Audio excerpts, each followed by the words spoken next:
أنا بشكر زمايلي أحمد شريف المونتير، فادي المخرج العبقري، بولك اللي عيد ميلاده النهارده، وعذراء زيي، رغدة. الناس اللي بتشتغل معايا في البرنامج ده أنا بحبهم قوي قوي، وأحمد عيد ميلاده النهارده برضو. المهم لحد دلوقتي الأمور كانت ماشية غاية في الروعة، روحنا المعنوية عالية، مبسوطين، بنصور وبنتصور. أنا فاكرة محمد مدحت كان عايز ياخد لقطة للعربية، رمى نفسه تحت العربية وهي ماشية على سرعة 100 والناس فضلت شايلاه. لقطة ما تاخدش أكتر من فريمات، بس إحنا ناس بتشتغل بمزاج.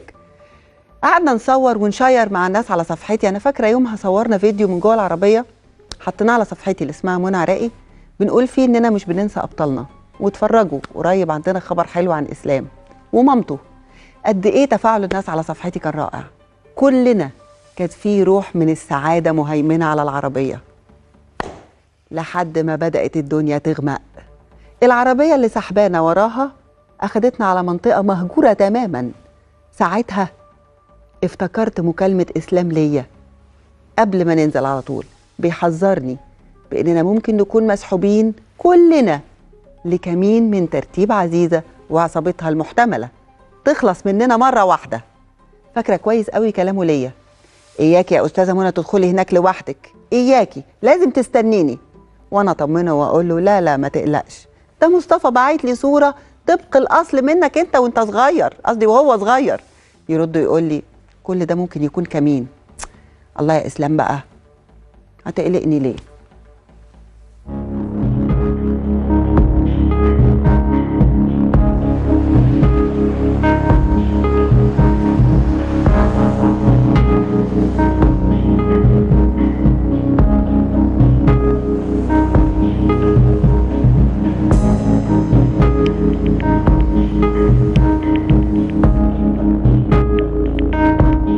المكسرة دي هو ده منظر مكان فيه ناس عايشة أصلا؟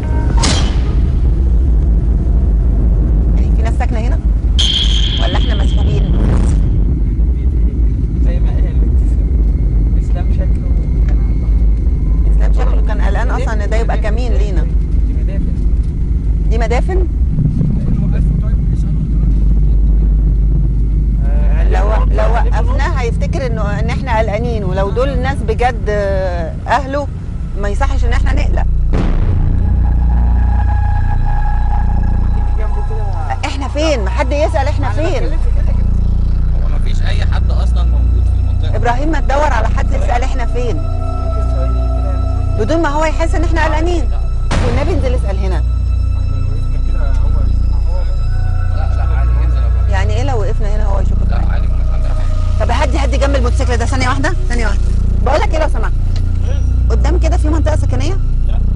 لا.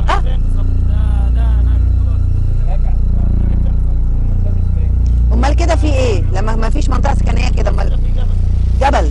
يعني احنا رايحين كده على الجبل؟ جبل بعد 500 متر؟ يعني بيقول لك خش لي 3 دقايق.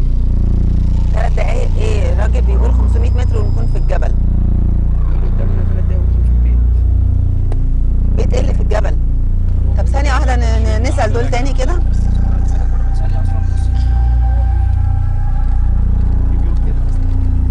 ما الناس كلها قالت ما فيش بيوت هنا في الجبل.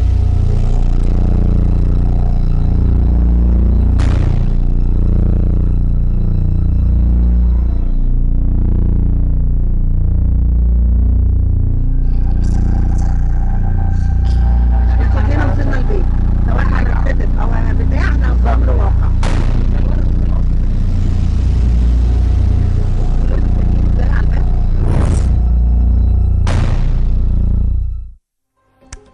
طريق المكسر وجو الجبل وقلق إسلام وتحذيره ليا هو سبب في جو التوتر اللي حصل لينا ده واحنا ماشيين. بس احنا ناس جامدين جدا، احنا ما عملناش حاجه. عاده انا لو لوحدي مش هقلق قوي كده، انا بس كنت خايفه على الكرو والمعدات اللي معايا. لا احنا مخطوفين ولا حاجه، قلق ملوش اي داعي، مش كمين ولا هنتخطف. كل القصه ان الطريق وحش بزاف على راي الجزائريين.